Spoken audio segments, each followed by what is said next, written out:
진짜 정치에 대해 다 알려준다. 박스트라다무스의 진정. 네, 쏟아지는 소식의 폭풍 속에서 깊이 있는 분석을 정확하게 찔러주시는 이분이죠. 모든 것을 알고 계신 바로 그분. 박스트라다무스 박지원 대한신당 의원 연결돼 있습니다. 의원님 안녕하세요. 네, 안녕하세요. 박지원입니다. 네, 결국 어제 정말 좋은 소식이 있었네요. 그렇죠. 그렇게 돼야 되는 거죠. 우리 의원님께서 석패율 같은 것은 제가 하지 말자 했는데 다 잘 됐어요. 그러니까요. 의원님께서 인터뷰에서 뭐 꽝도 먹고 알도 먹고 국물까지 먹으면 체한다 막 이런 얘기 하셨는데 그 말대로 다 이렇게 또 서로 양보를 해주셨네요. 예. 자, 그래서 그렇지만 이제 결국은 선거법이나 공수처법이나 통과가 이제 얘기인데 어제 문희상 국회의장 딱 제가 보면서 와 정말 국회의원은 극한 직업이다. 이걸 제가 느꼈거든요. 어떠셨습니까? 글쎄요. 이제 뭐 한국당이 정치라고 하는 것은 대화, 타협, 협상에서 최종적으로 조정이 되는 건데 네. 그 자체를 거부해버리고 또 황교안 대표만 하더라도 추운 청와대 앞에서 국회 안으로 들어온 건 좋은데 네네. 창밖에만 머물고 창 안으로 안 들어오잖아요. 네. 이제 급기야는 태극기 부대 수천 명을 데리고 들어와서 국회를 마비시키기 때문에 네. 어떻게 할 수 없는 이상 밀려가면 되지 않는 그리고 예산 부수 법안 등이 있기 때문에 네. 해를 넘길 수 없는 그런 절박함이 있기 때문에 4+1에서 서로 양보하고 합의 조정해서 그러한 결론을 내렸다. 저는 그렇게 봅니다. 그렇군요. 근데 그 어제 합의에 이르기까지 손학규 이 바른미래당 대표가 또 상당한 역할을 했다. 이런 얘기도 들리던데 그렇습니까? 글쎄 손학규 대표도 이제 석패율제를 강하게 주장했는데. 네, 초창기에 좀 그랬던 걸로. 네, 어제 그제 저녁에 이제 유성엽 우리 청당위원장. 네. 대한신당 대표에게 전화가 와서 네. 의중을 타진하더래요. 그런데 사실 우리는 이미 우리가 결정을 했기 때문에 역할을 아무래도 뭐 했겠죠. 네, 그렇군요. 어쨌든 참 여러 가지 힘든 상황에서 모두가 다 역할을 한 거죠. 각자 역할을. 네. 그렇죠. 심상정 대표만 하더라도 네. 눈물을 머금고 그러한 결단을 해준 것은 다 잘한 거죠, 뭐. 한국당 빼고는 다 잘한 거예요. 한국당 빼고 다 잘했다. 그렇죠. 한국당은 지금도 필리버스터를 계속 하고 있으니까. 네네. 자, 어쨌든 박지원 의원께서 그래도 참 앞에서 끌어주신 게 또 도움이 되지 않았나 뭐 이런 얘기도 나온다고 하는데 어쨌든 정말 다행입니다. 그런데 제가 이제 조금 본 게 뭐냐면 어제 결국 합의 내용을 보니까 현행대로 지역구 의원은 253석, 비례는 47석. 그냥 그대로 하기로 했다. 다만 비례 30석 중에서 50%만 연동률을 적용하기로 한다. 이렇게 됐단 말이죠. 그러면은 이게 결국 이 30석에 대해서 50% 연동률 적용하기 위해서 이렇게까지 온 국민이 힘들었을까? 국회의원들이 그렇게 막 100명 정도가 고소고발되어야만 했을까? 이런 생각이 좀 듭니다, 솔직히. 글쎄 결과론적으로 모든 것이 다 잘된 것은 정치는 없습니다. 항상 최선의 길이 아니면은 차그 길이라도 가는 게 타협의 산물이거든요. 네네. 그렇기 때문에 연동형 비례대표제를 실시한 것이 큰 개혁이다. 저는 처음부터 그렇게 주장을 했고요. 네네. 또 사실상 과거 양당제로 지역 구도가 분명할 때는 네. 석패율제도 필요했지만은 이제 사실상 다당제 아니에요? 네. 그리고 연동형 비례대표로 그러한 것을 커버할 수 있다고 하면은 일방적으로 한 당이 손해보는 그리고 한 당이 이익 보는 그러한 것을 선택하면은 정치가 아니죠. 서로 양보해서 네. 같이 함께 갈 수 있는 그런 타협을 하는 것이 정치죠. 그래서 저는 전국적으로 이번 잘 됐다 그렇게 네. 생각합니다. 그렇군요. 그러니까 결국 뭐 첫 수를 배부르겠느냐. 일단 첫 걸음을 뗐다는 게 중요하다. 이런 말씀인데. 그렇죠. 예. 그런데 사실 그래서 어제 나온 합의안을 보게 되면 자유한국당은 그러면 왜 이걸 계속 반대하고 있을까? 사실 예전에 얘기했던 안보다 훨씬 더 자유한국당의 입장을 많이 받아들인 걸로 보이는데 이거 그냥 찬성하면 안 되나 이런 의문이 좀 들긴 하더라고요. 글쎄요. 자유한국당 속은 잘 모르겠어요. 아무튼 지금 현재는 보수 대통합을 부르짖던 황교안 대표를 향해서 유승민 당 생기고 또 어제 보세요.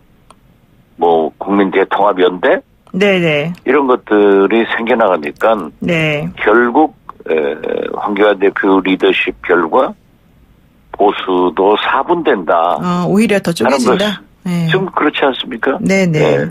네 개로 갈라지는 네. 그런 현상이기 때문에 제가 그 집 속은 잘 몰라요. 그 집 속은 몰라요. 예, 그렇습니다. 근데 이제 한국당에서 또 얘기하고 있는 게 이런 식으로 나온다면 우리는 비례 한국당이라고 하는 위성 정당을 만들겠다 이런 전략을 사실 세웠지 않습니까? 처음에 말도 하고 이게 가능할까요? 네. 그분들은 뭐든지 할 수 있겠지만은 뭐든지 할 수 있다. 문제는 국민이 그러한 것을 납득하겠느냐.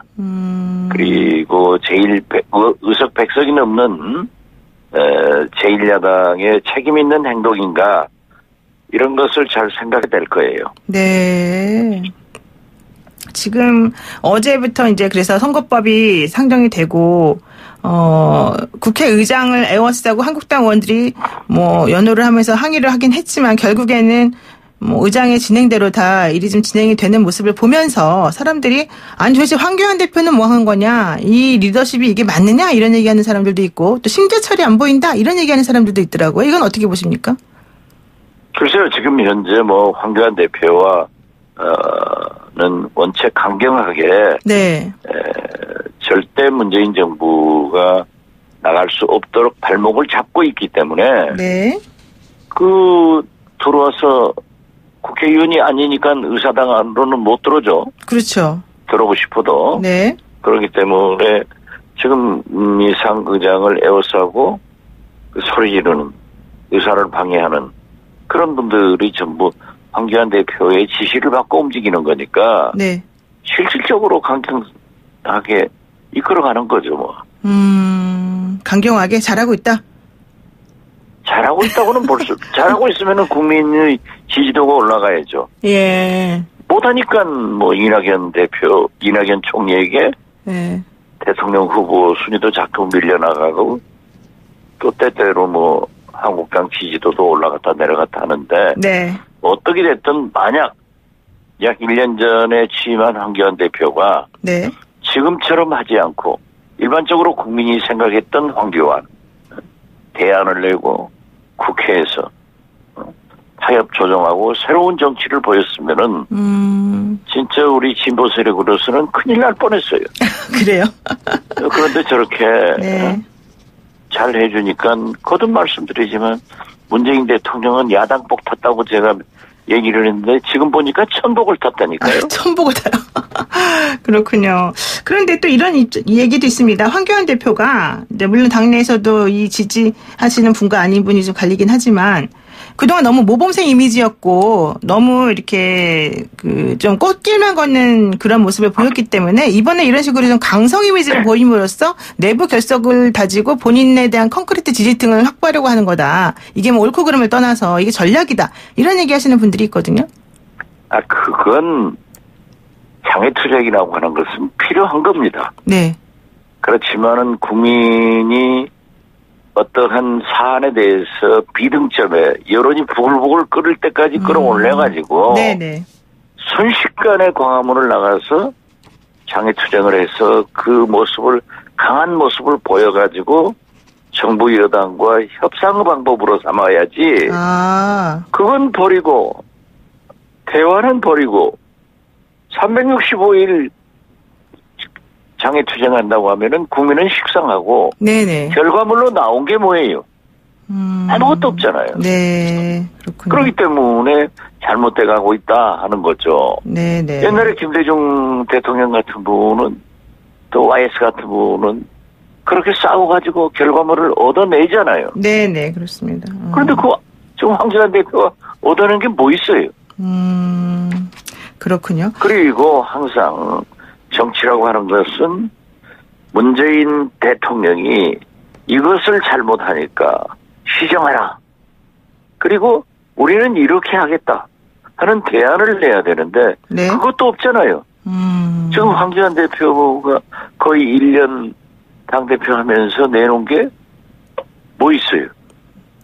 알겠습니다. 예. 지금 우리가 딱 뭐 가시적으로 어떤 결과가 뭐가 있다 이렇게 말하기가 좀 곤란한 상황이다 이런 얘기인데 지금 또 하나 곤란한 상황이 아니에요. 없어요. 없어요.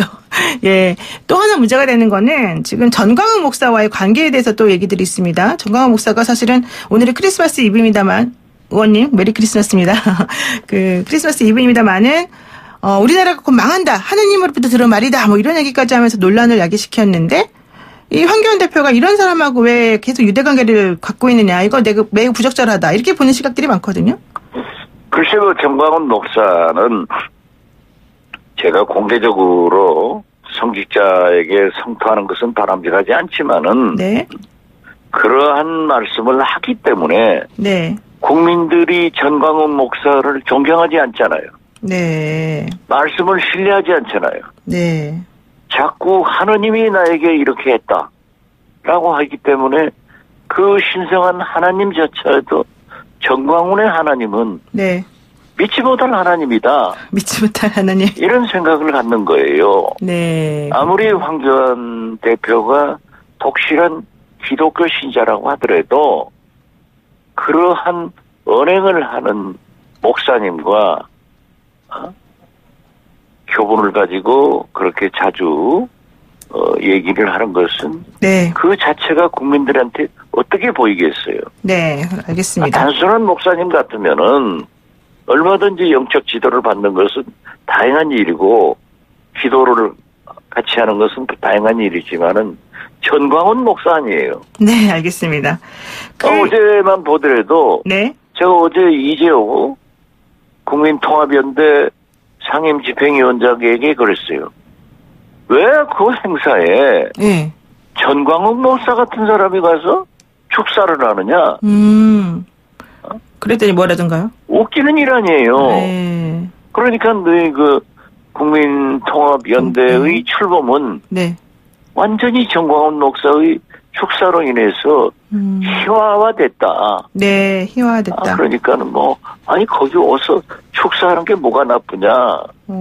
그러니까 이재호 위원장이 그 전광훈 목사 거기 있어서 집행부 뭘 맡았었잖아요. 네네. 그런 것들이 바람직하지 않다 이거죠. 그렇군요.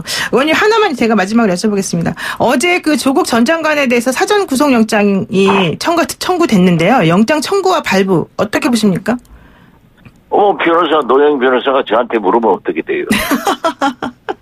제가 가지고 있는 법률적 상식은 네.